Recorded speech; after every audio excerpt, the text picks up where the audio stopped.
दोस्तों, आजकल के समय में और आजकल के ज़माने में कोई किसी की मदद मांगने पर भी नहीं करता। किसी से अगर आप मदद मांगते भी हैं तो वो कोई न कोई बहाना बनाकर पीछे हट जाता है।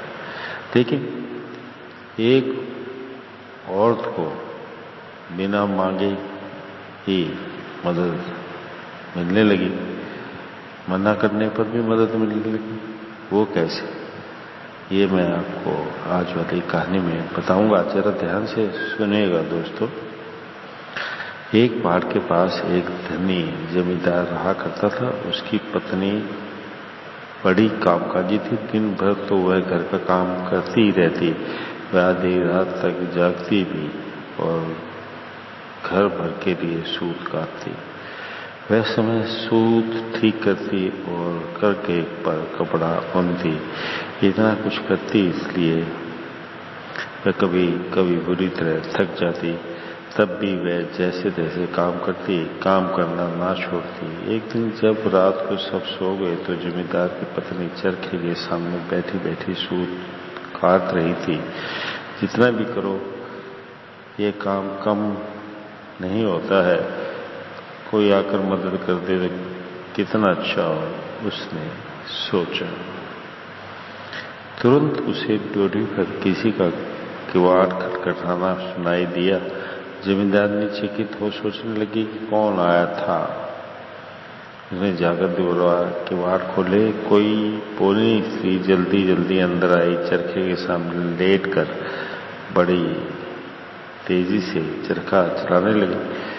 जब जमींदार ने किवाड़ बंद करके अंदर आने लगी तो एक और बोनी स्त्री आई और सूत लपेटने लगी।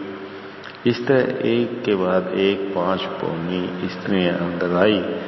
हर कोई कुछ न कुछ काम करने लगी। पतले गले से वे जोर जोर से चीखती जाती थी।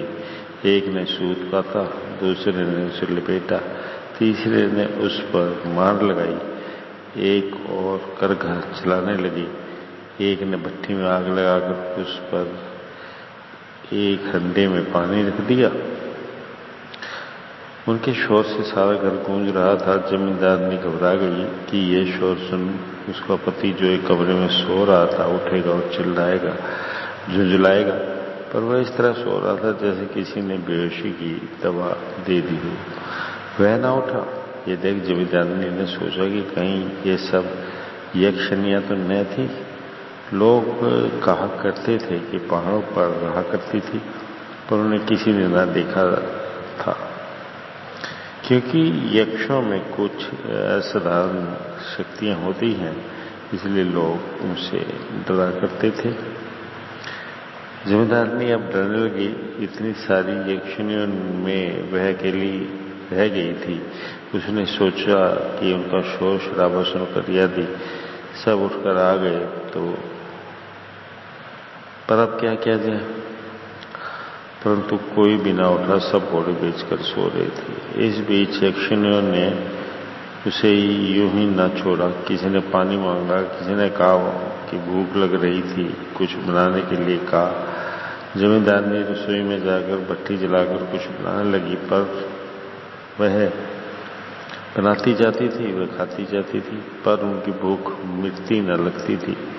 जमींदार ने सोच रही थी कि उन यक्षिणियों से कैसे पीछा छुड़ाया जाए कि उसे पड़ोस की बुढ़िया याद हो आई। वह बुढ़िया यक्षों के बारे में बहुत कुछ जानती थी। आस पड़ोस के प्रदेश में उस अकेली ने ही यक्षों को देखा था। रसोई करती करती जमींदार ने उठी और पिछवाड़े में से बुढ़िया के पास गई और जो कुछ हुआ था उसे कह सुनाया। अरे पगली, उन यक्षिणियों का ना आना ही भला। आ गई हैं तो ये पीछा नहीं छोड़ती। अनजाने ही तुम्हें उन्हें बुलाया, फिर कभी उनकी मदद ना मांगना। मैं उन्हें भगाने का तरीका बताती हूँ, सुनो। घर के बाहर खड़े होकर चिल्लाओ कि पहाड़ जल रहा है। चिल्लाना सुन सब बाहर आ जाएंगी, तुम तुरंत किवाड़ बंद कर देना। वे जो जो चीज जहाँ जहाँ छोड़कर जाएं उन्हें या तो वहां से हटा देना, नहीं तो उलट कर रख देना। बुढ़िया ने जमींदारनी से कहा। वह अपने घर आई, बाहर आकर चिल्लाने लगी, आग आग, पहाड़ जल रहा है। यह सुन बोनी स्त्रियां बाहर भागी भागी आई, क्योंकि उनके घर बार सब उसी पहाड़ पर थे। इनके जाते ही जमींदारी ने किवाड़ बंद कर दी और अंदर से चटकने लगा दी। बुढ़िया के कहे अनुसार उसने सब चीजें हटा दी।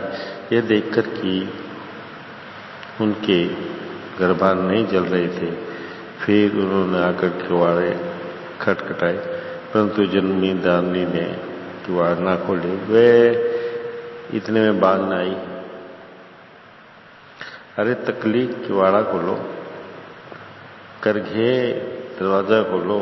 उन्होंने हर चीज को पुकारा, एक चीज नहीं बोली, एक चीज ना हली। एक यक्षिणी चिल्लाई, भट्ठी के नीचे की लकड़ी, दरवाजा खोलो। भट्ठी की लकड़ी यकाक उठी और दरवाजा खोलने के लिए निकली। तुरंत जमींदारनी ने उस पर पानी उड़ेल दिया। वह बुस बुस करती बुझ गई। किवाड़ खटखटाने के बाद भी यक्षिणियां शोर करती जाती थी। जमींदारनी ने पति को उठाना चाहा, पर वह खुराटे मारकर सो रहा था। वह ना उठा। उसने जब पति के मुंह पर ठंडा पानी छिड़का, जमींदार झट उठा। बाहर ये शोर क्या है? उसने किवाड़ खोलकर देखा। जो बाहर देखा तो उनका शोर खत्म हुआ।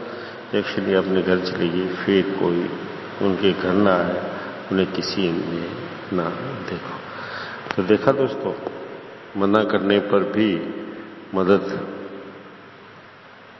मिली, लेकिन वो मदद इतनी खतरनाक और मनहूस थी कि उसे उस औरत के बस की बात नहीं थी।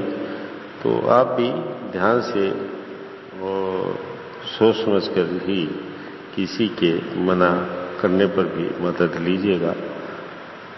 बाकी आपकी मर्जी।